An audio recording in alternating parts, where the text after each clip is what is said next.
Maybe I'll tell you guys after, off when we're not recording. Apparently, he's got everybody booked already. I don't think a date has been set, but he told me a bunch of the artists that are playing. I can't say who they are. I was sworn to secrecy, but it's going to be a good time. 2020 is going to be a good year for Kingston music. That was a clip from just 3 podcasts ago. While 2020 is far from over, it certainly hasn't turned out as any of us planned. Since the COVID-19 outbreak, we found ourselves in a changed world with completely different rules and codes of conduct. Businesses that could moved online and switched to curbside pickup. And basically every social gathering planned for the entire year has been postponed or canceled. In Kingston, we've been fairly lucky to have a fairly mild outbreak so far. But industries across the board have nonetheless been affected. And few have been hit harder than the music industry and all its connected people and branches. This is Kingston Live, and here to talk about the future of music in Kingston, we have Casey Fisher, musician and owner of The Mansion, and Justin Tessier, drummer of the Blue Stones.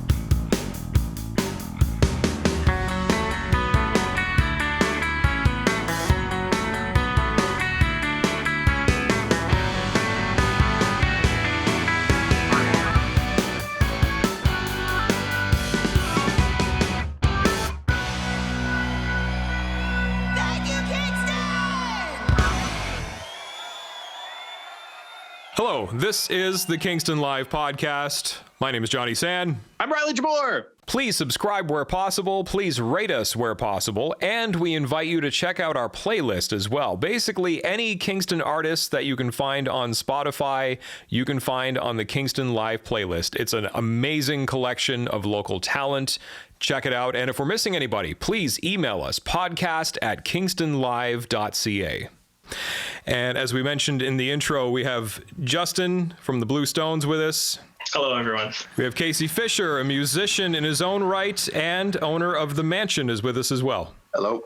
Justin, I thought we'd start with you. We've wanted to talk to you for a while. I'm glad we finally found the time to do this. Things have been a little crazy the last few months, but welcome to the show. The Blue Stones, technically based in Windsor, but there's a Kingston connection. Could you tell us about that just to get started? So yeah, thanks for having me on. I've lived here going on 6 years now. The Blue Stones have been a band for about 10. So this is the first year I've officially spent more time in Kingston than in Windsor. But so I grew up in Windsor. There's just 2 of us in the band. So Tarek grew up in Windsor as well and still lives there. So we've always just kind of said we were based in Windsor. And I guess we're half based in Kingston too now. I would like to include you. I don't know if I have the authority to do this, but there are certain bands that are not technically from Kingston that I think we've kind of adopted. Like the Trues are a great example, where they almost feel like they're a Kingston band, even though they're not. What's the Kingston connection for them? I always thought they were just a Halifax band. Well, that's the thing. They don't really have a Kingston connection. They've just been here so much, and they've been friends with the Hip and with Miss Emily, and I don't know. To me, they almost feel like they're a Kingston band, even if they're not. Riley Jabour, do you have something to say to that? They're kind of like when you have that one buddy in college that just crashes on your couch so often that he becomes the unofficial roommate. That's them with Kingston, I think. I love that. I feel like another example of not quite a Kingston band, but kind of a Kingston band is Moist. So many of the members, I don't think they actually formed until they all moved to BC. But they all lived in Kingston before forming Moist. I might have my timelines wrong. And I think some of them do live in Kingston now.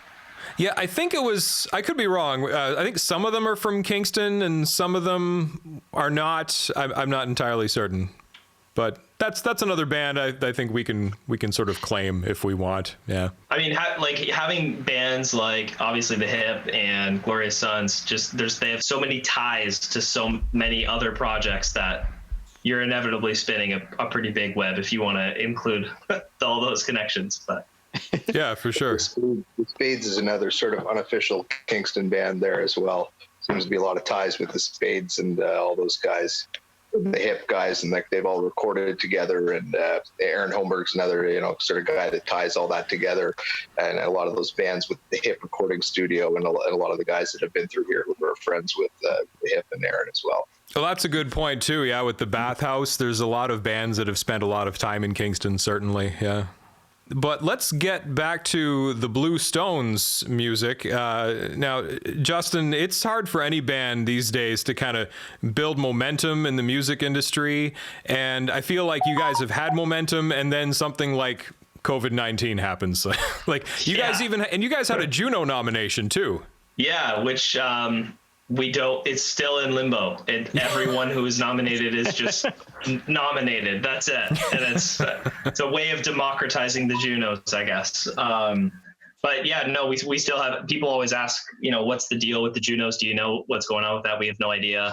We got the same message that the public got at the same time that the public got it, which was just indefinite postponement, which is kind of a bummer, but I get it. I think they wanted to give Saskatoon a little bit of a chance. Saskatoon put a lot of money into making sure that everything was ready for that weekend. And literally 3 days before the Junos were going to happen, they pulled the plug. And so I think they just wanted to give Saskatoon a chance to recoup some of that money. I really don't know if it's going to happen in time before the next Junos, which I think it's like the 50th anniversary or something. And it's in Toronto. But yeah, I know it's building momentum and then just coming to a screeching halt. Just trying to think of, some creative ways to keep everything going. Obviously, I think everyone's just happy with maintaining what they have right now. And I don't know how many people are trying to grow, but it's something we could probably talk about a little later on.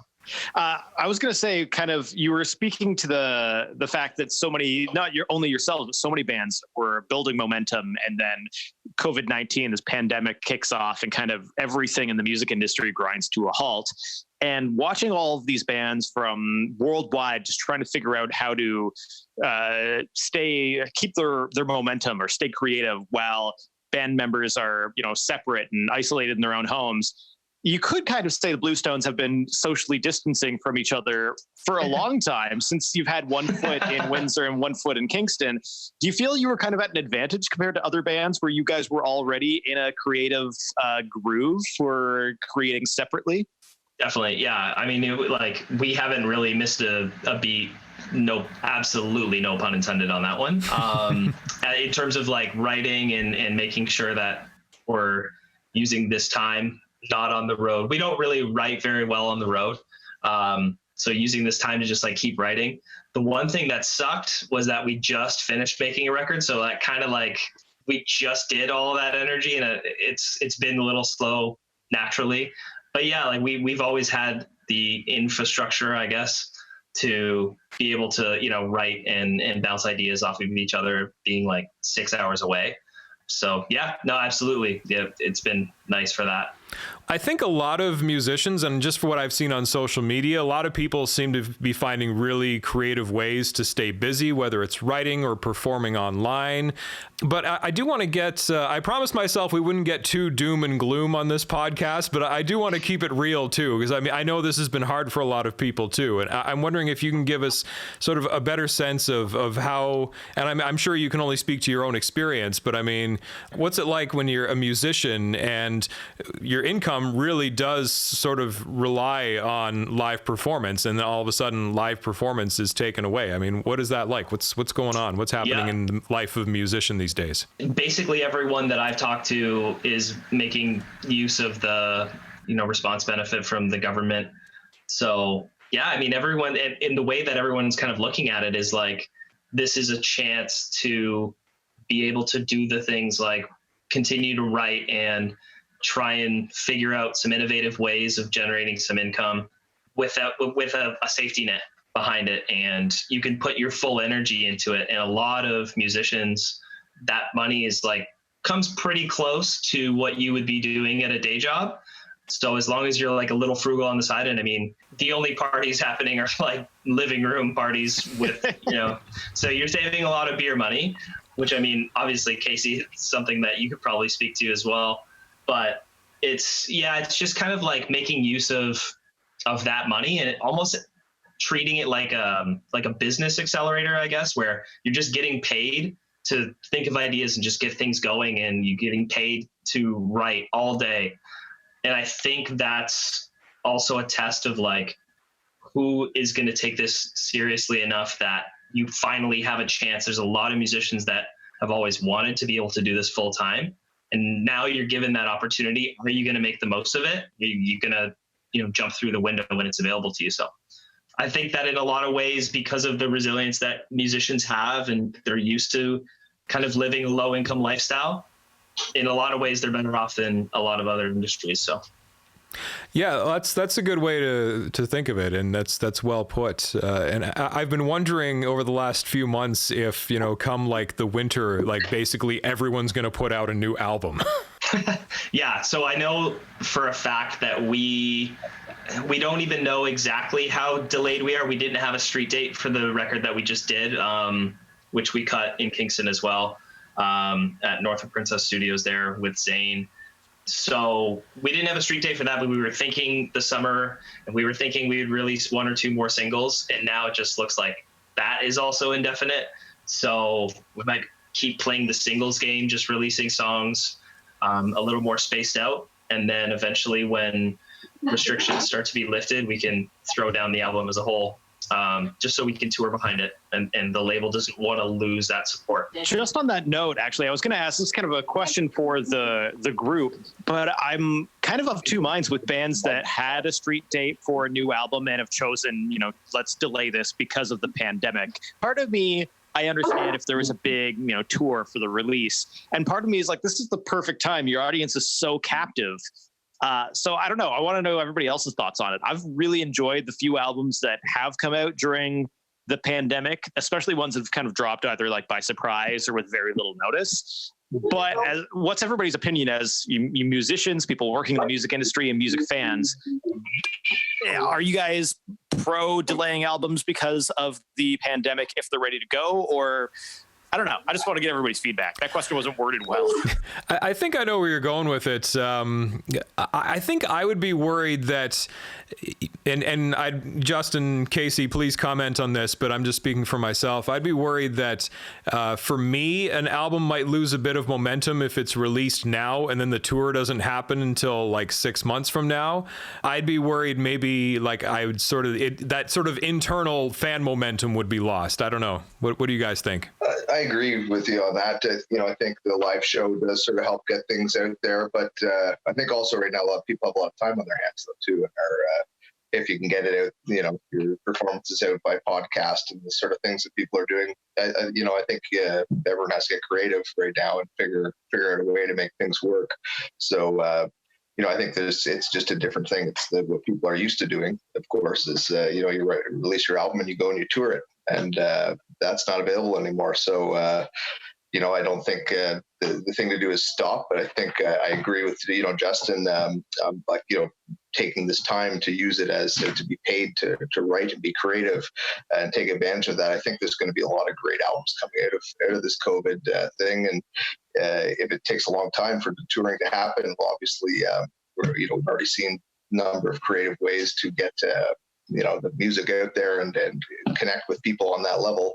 And I think that's just going to keep evolving. And obviously it's going to have to, if we're going to have to wait more time before bands are allowed to perform live and people are allowed to watch them. Yeah, exactly that. It's like, I think that a lot of bands might be scared that if they release something right now, then when they eventually tour, the tour, like I think the album could easily be received fine, but that the tour might underperform because the album is now like 8 months old or whatever. And I mean, like in the streaming world, it might as well be 8 years old at that point. And so I guess it just depends on what end of the funnel you're more focused on. Something that I was reading about, which I thought was fascinating. Right before Napster, the Spice Girls were the biggest act on the planet, and their average ticket price was like $25 because they just knew that touring was going to drive album sales. And then when album sales went away, everyone was like, let's make the show the thing that we want everyone to come to. So it's like basically just give away the album and then get people to buy tickets to the show. So if that's your strategy, then you might want to wait just so that your tour has the buzz. So if you're more worried about promoting the album, then I would say, yeah, go ahead and get it done right now. I would release it. I want to talk about the Shaking Off the Rust video, because how prescient was that video? For those who haven't seen it, this came out, it was back in the fall, right? Yeah, it would have been October. It would have been when the song came out. So yeah, October. Yeah, for those who haven't seen it, it's basically all about like virtual concerts. They have like you and Tarek get the headsets out and you start rocking out, and then there's all these audience members who also put on VR headsets, and it's just this virtual concert. And that's kind of the world we're living in now. You know what? It was funny. We had no ideas for that music video. We're like, we don't know what to do. We didn't want to like hit it right. Like sometimes a music video just gets it too hard on the nose, and you're just like, you're taking this too literally, and we didn't want to do that. We just wanted to have kind of fun with this one. So the director came up with the concept for that one, and we thought it was going to be a cool video. Tarek and I are both gamers, so we're like pretty familiar with VR to begin with anyway. And then, now that all this hits, we keep getting all these messages like, when are you guys going to make this happen? I'm like, if I could make this happen, I don't know how to be playing music. But we started thinking, and it just inevitably the conversation, it comes up. I was thinking kind of the best way to do it would be not actually entirely VR, because you are inevitably going to miss some sort of that experience. But almost like building on the hologram thing that was like a thing at every festival for 3 years. If you could have AR, so everyone, like you still have a crowd, you still have people going to a show, but you're wearing this headset that makes it seem like the band is right there. And so you kind of still have this like interactive experience, and you're still listening to live sound out of a PA. I thought that would kind of be an interesting way to solve the problem that a lot of artists are having. There's a lot of artists that are getting conscious about their carbon footprint with a lot of their tours. And I started thinking about things like from the back end. We were playing this one festival, and it was at an amphitheater, and one of the guys who works there said like, yeah, we had the Jimmy Buffett concert at the arena down the street the other night. And I was like, what's the production on that like? Because I know he just brings so much stuff. And they said he has 50 semis and then all the buses for the crew. So he's got like 50 semis plus, I think it was like 10 or 12 buses for all the crew. And I was like, when I drive from Windsor to Toronto, from Kingston to Windsor even, like coming across 50 semis, that takes a long time to pass 50 semis on the highway. And think about all of that being for one show, and then you'd have multiple dates. So yeah, it's just like that's a lot. That's a big carbon footprint. So a lot of those artists are trying to figure out how can you still do the live experience, not take things away, not stop touring, because having people go to shows is an important thing, something that we need. Kind of, especially now more than ever, it would be nice to have a little more art in everyone's life. So yeah, how do you solve that one, right?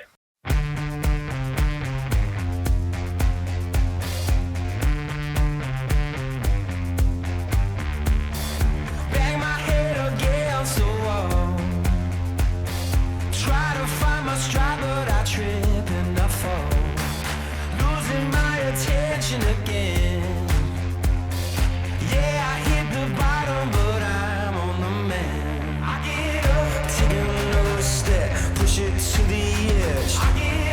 Just a little more, I can see the end. Yeah, you're finished, yeah, you're mine. Always win in due time.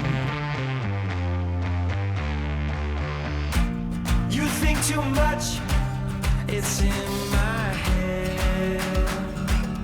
So I'm shaking off the rust, and you got no trust, it's in my head. So I'm shaking off the rust. I think I broke just a little bit. Walk through the fire, made it back again. Lord knows I tried everything I can. Now I'm shaking off the rust.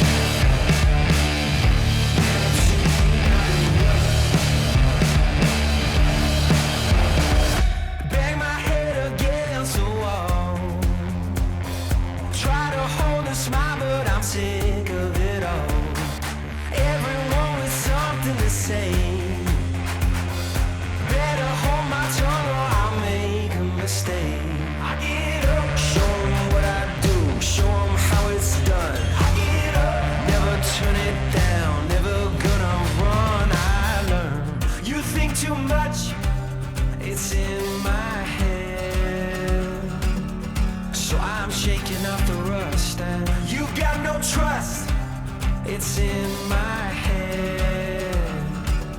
So I'm shaking off the rust. I think I broke just a little bit. Walk through the fire, made it back again. Lord knows I tried everything I can. But now I'm shaking off the rust.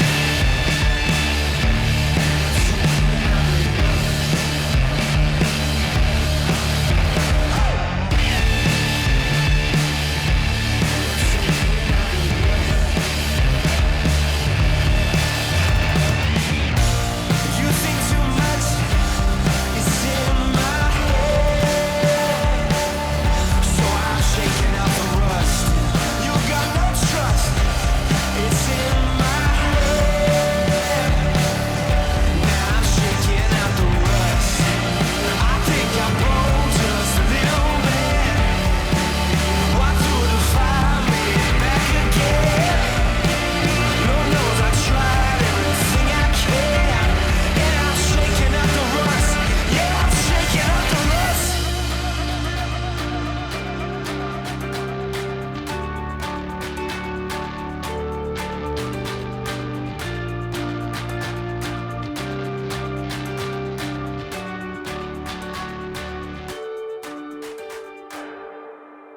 Casey, let's talk about the promoting side and the venue side. What, if anything, have you been able to do with the restrictions on, opening a restaurant or opening venues or anything? What have you guys been able to do, if anything, to prepare yourselves? I know as of, 7 hours ago now, we were given the Ontario go-ahead that restaurants can start to open in some capacity as of Friday. Yes, yeah, that was heavy news. With not a lot of, I think this has been sort of consistent now with all businesses reopening. Not a lot of lead time to get ready for it, and I had read something early in the COVID days, like in March, I believe it was, where at that level, someone in the government had. Was aware of the fact that it would probably take restaurants like 2 to 3 weeks to kind of get organized. And I guess they've forgotten about that. And they've given it, which is not a lot of time. Obviously, I've got to get 2 restaurants open. We've got to get everyone back. So there's going to be a number of limitations, which for better or for worse, we're all going to have to get reopened. So we're just sort of getting an understanding of what the restrictions look like. And they're not going to allow live music on the patios. And the reason for that is the volume and people leaning in and everyone's rocking out, and you got to get close to be able to have a conversation. So I guess that's the justification. I believe there is a responsibility for musicians and venues to find a creative way again to navigate these sorts of things. One thing sort of we had thought about, I thought about after reading this is, okay, well, I got to come up with something here. Like, this is all happening today. Like, what am I going to do? Because we do stand for live music. I'm a musician. It's a big part of all of my business. Is a huge part of my life. I'm immersed in it. A couple that we've sort of thought about. One would be playing more digitalized, like with electric drums and this sort of thing, where you can control the volume. And having greater distribution of the sound. So rather than coming from one point, having more speakers or even speakers at tables, Bluetooth speakers, there is ways to do this. There's ways around it. We could even have bands playing live with their drums and everything and actually project that image from what's going on in the living room at the mansion onto a screen on our patio, and again, distribute the sound through speakers if we're going to be allowed to play music, which they've said we're going to, through like just background music and have some low background. Why not it be a live band? And if we can either project that performance or control the performance by through electric drums and having full control of the stage sound, I think these are the things that we need to think about and need to ask permission for, rather than just accept, okay, can't have live music. I'm not going to accept that. I'm going to go to my MP, my MPP, and I'm going to say, I understand why we can't do it the way we used to do it, but why can't we do it like this?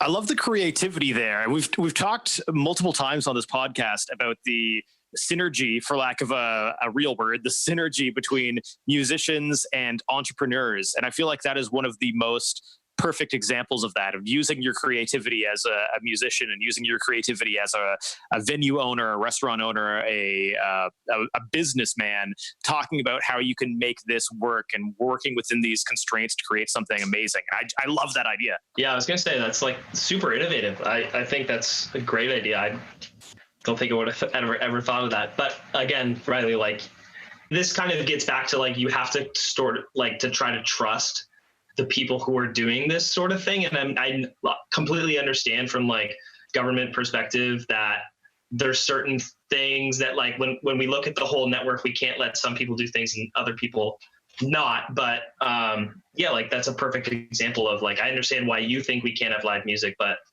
at the end of the day, this is a feasible solution. Casey, I want to talk about the history of the mansion. I think this is something maybe some Kingstonians have kind of a general sense of. Some people don't know anything about it, but it's like really old building. What's the deal with the mansion? The history of the building itself, it's an 1846 building. It was an old farmhouse. It was actually, I believe, owned by the Pike family, which is a connection with Wolf Island. I have a restaurant on Wolf Island as well. Aside from the mansion, I have the Wolf Island Grill, and they're a very prevalent family here on the island, the Pikes. So it's kind of interesting, small world, that connection. But so it was a farmhouse for quite some time, and I believe that family lived in it right up until sort of before it became a restaurant. And originally, I believe it was going to be opened as a fine dining restaurant, and the fellow who was going to do that about a month before opening won the lottery and decided he was a chef. He's like, well, I just won the lottery, so maybe I don't need to bust my nuts in this industry anymore. Wow. He didn't open. He actually never opened. And then it became Ackroyd's. That was the next carnation was the Ackroyd's thing. When was that? It was like, if I remember correctly, it would have been like early to mid 90s. And so it was only there for a short time. Dan Aykroyd, I don't believe, was actually an original sort of owner. They'd used his name. I think he had some shares, but it was someone else's idea. And then he sort of stepped in and got more involved when I believe there was a little bit of a shady sort of history with some of the people. I think they ran out of money getting paid. And so Aykroyd kind of came in, and there was this story of thing called Aykroyd dollars that he came up with to pay all of the tradespeople who hadn't been paid so they could come and redeem it at the bar for food and for alcohol. So I think there was a lot of tradespeople in there trying to make sure before the place maybe went out of business, they used up their Ackroyd bucks, and I think that's kind of was the bunch of quick nails in the coffin of that dream. Was just too many people owed, and all the people that were there was actually quite busy, but no one was actually having a bill because they were owed money. So I think that's what happened with the Ackroyds thing. And then it was taken over, the building sold, and the guy who bought it opened a place called the Midtown Manor, and it operated for a number of years. And Ackroyd actually still was, he'd come and play there. Actually, there was a photo circulating on Facebook last week of from that era, which was also like 90s, I believe, like late 90s. And there was a picture of Bill Murray and Dan Aykroyd and some other Kingston musicians were in the photo. Dan Curtis, a guy who I toured with for years with Luther Right and the Wrongs and play in the Dan Curtis band with, great photo. So that's sort of what happened there, was this Midtown Manor thing for a while, and that actually lasted for a bit, and then it became the Peel Pub, which is sort of a small chain and originated in Montreal. I'm sure you guys are familiar with the Peel Pub, and then that didn't last for long. It was about 18 months. And then it was a place called Filthy McNasty's. That's what we took over. And by, everything I saw, they certainly lived up to the name. The place was a disaster, man, when we took that place. With filthy and nasty. But then nothing had really worked there. It sort of seemed like there was a lot of like 2-year to 2 or 3 year sort of ventures where things kind of went under. And I certainly understand now where the difficulty was, and I think I actually understood that in getting into the mansion, and that sort of was part and parcel of our success. So I was a musician, and had a lot of background on this. My father owned a restaurant, a vegetarian and live music venue in the 70s called the Scarecrow, that was on Princess Street. The most common, or I guess most recent version of anything that would be recognizable there was an Indian restaurant called Curry Village, and it was upstairs on the second floor. And that was the exact same space that my father's vegetarian restaurant was in. It's back to the mansion thing is when I sort of looked at that space and maybe why it had failed. This is a very large place, multi-floor, and it always sort of had one sort of theme, right? So it was like a Peel Pub tried to be a sports bar, a 4-level sports bar, 650 capacity in a town the size of Kingston. It's just too big and too many floors to get, how often are you going to have 600 people watching a hockey game or a baseball game or, you know what I mean, in Kingston, I guess, somewhere else maybe. So what I thought made a lot of sense was to break up the floors and operate them sort of as have different revenue streams coming through the place. I believe we've done a good job of sort of meshing all sorts of different walks of life, and Queens meshing with townies, if you want to call them townies. And we've made it to, without trying to be something for everyone, we still definitely have our target clientele. But I think we were able to bridge some things that people hadn't before, and that's been part of our success is doing that, and a lot of support from our community. We've had tons of support from day one, from musicians. When we first opened, I did on a shoestring budget. We didn't have any money. Kingston was kind of starving for a venue. Sort of a lot of places had stopped doing live music. There was very little live music still continuing in Kingston. I had been a part of the Merchant before opening the Mansion, and I had sort of helped recultivate some of the scene down there with Emily, and some of the things were happening. And when I moved to the Mansion, our mandate originally was 7 days a week of live music, which we kept up, from day one. People are like, are you crazy, man? I'm like, how are you going to do 7 days a week of live music in Kingston? Like, no one's even doing it anymore, like once a week, and it worked, and we stuck with it, and we got a few monumental shows in the beginning, and help from some people like the Abrams brothers, and connection with them, and Rocky Roberts, who was Neil Young's guitar tech. And right when we were opening, Neil Young was playing at the K-Rock Center, which had just opened. It was one of the first shows. And so Neil Young's entire band, including his wife, came and played at the Mansion. And it was a kind of secret show, but it got leaked out that it was happening, and Neil Young might be there. So of course, this is in our first couple of weeks of being open. We got lined up around the block, and this was one of the first times we ever did this thing where instantly I was like, we had to figure out how to get video cameras and recording equipment on that room so that we could fill the rest of the place as well as the patio. We projected it everywhere. So we piped the sound and the video throughout the entire building. We had 600 people watching a show that was happening in a room that holds 140 people. And, that really helped get us going. And it's some of those experiences that are, have led me to sort of what I was talking about earlier with let's get creative and figure out a way to keep live music happening, and not just accept that, because we can't do it the way we used to do it. We just can't do it. That's we don't need to close our minds that much. And I guess in a nutshell, there's the Mansion's history. And I think I just killed 20 minutes. Sorry. No, that's great. How long has the Mansion been the Mansion? I was trying to figure that out while you were talking. We're in our 12th year, so our 11th anniversary was March 2nd. So yeah, we're almost 12 years. We're getting close. That sounds about right. Yeah. Now, Casey, we all love the Mansion. Anybody that's a music fan in Kingston has great memories of the Mansion. The question on everybody's mind right now is, what's the deal with the Mansion? Because I think we all saw that listing a couple of weeks ago. I think it was Royal LePage or something, and everybody's talking, oh, is the Mansion closing? What's happening? Please set the record straight. What's going on?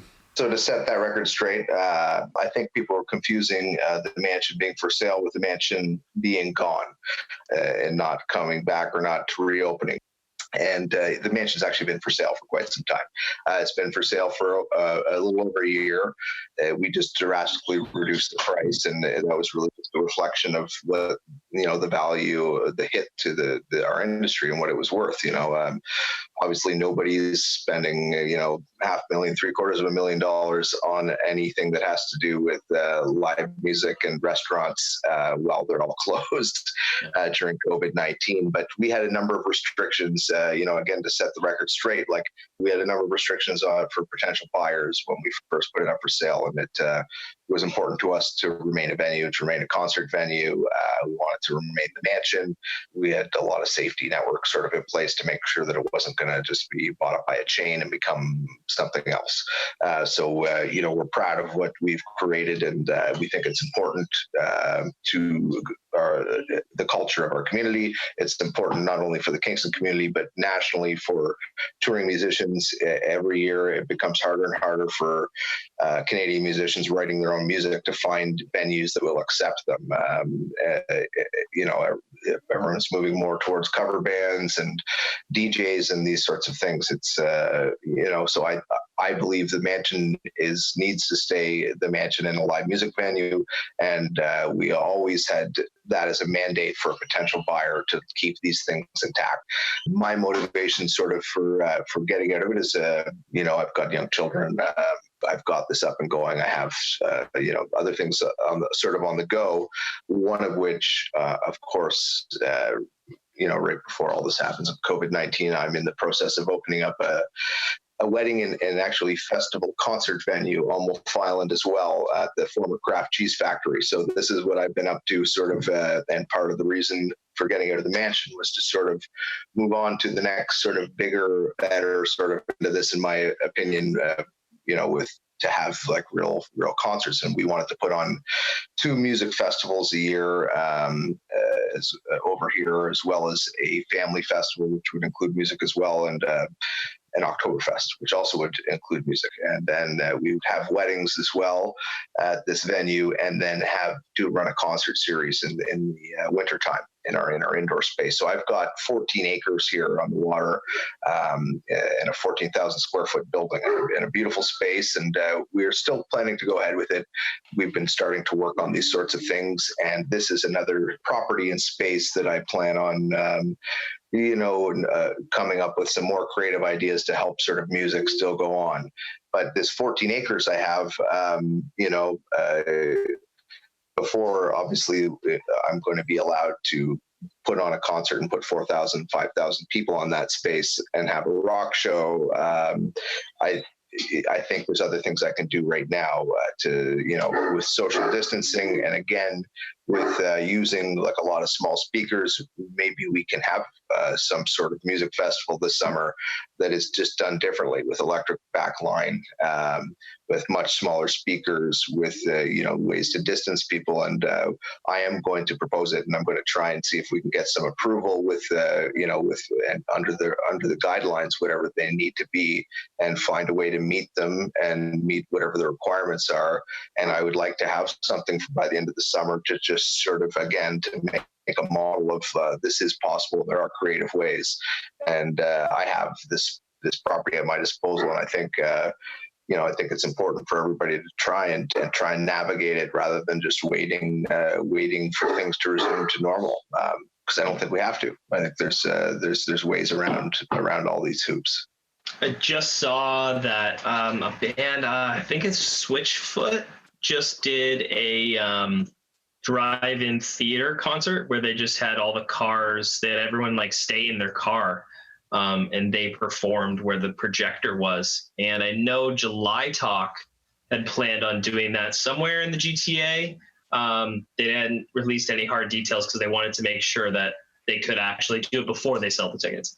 I don't know, I'm just spitballing here, but that could be an interesting thing if you have that big of an outdoor space, Casey. Could be like a drive-in.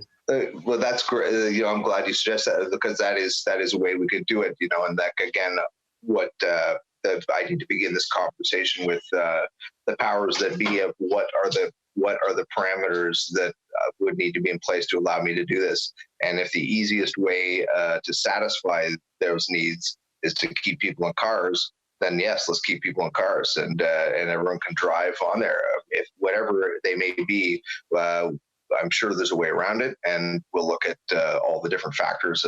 What's the most economical? What's the most comfortable for people?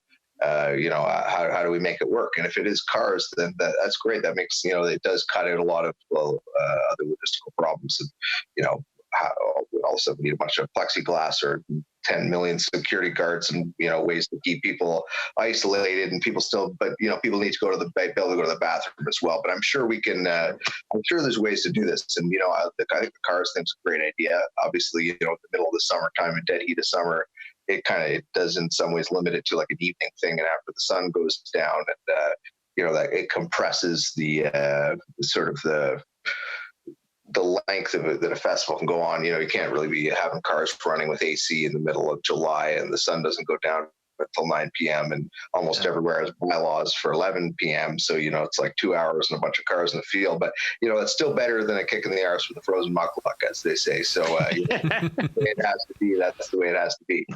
Someone's just got to do something, and then the next one will be better, and the next one will be better, and eventually we might have a model that monetizes this properly for musicians, for venues, and allows people to have the wonderful culture of live music back in their lives.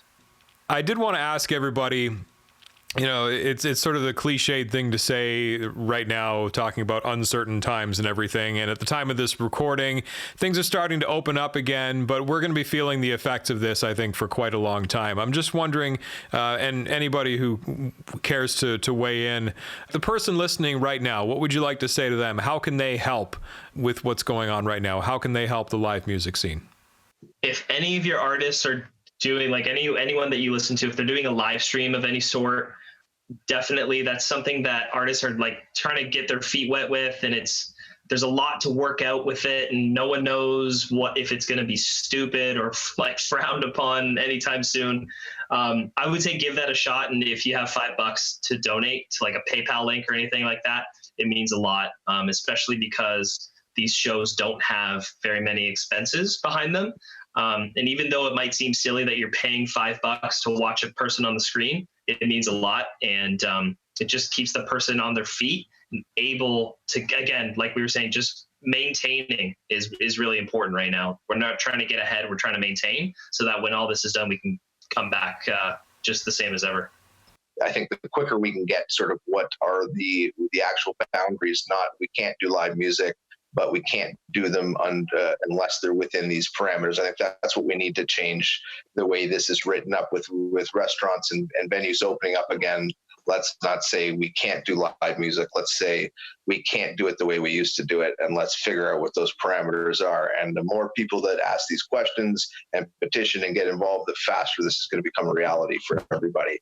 So, I'd like feedback. I'd like people to go forward and help push this in media sources to get on board, and just let's have the conversation. Let's talk about it. Let's get it in Facebook and on social media.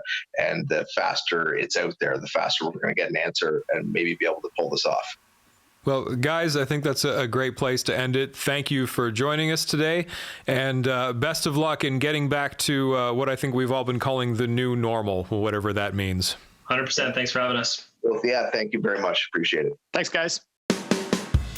This has been Kingston Live. We encourage you to rate us on your listening platform of choice and subscribe where possible. Kingston Live was recorded in Kingston at Titan Sound. Hosted by John Sanfilippo and Riley Jabour. Writing and research by Peter Sanfilippo. Executive producer Rob Howard. Special thanks to Jackson Coulter and Reed Cunningham. Opinions expressed by Kingston Live guests are their own and don't necessarily reflect the opinions of Kingston Live hosts and staff. We'd love to hear from you. Email us at podcast@kingstonlive.ca.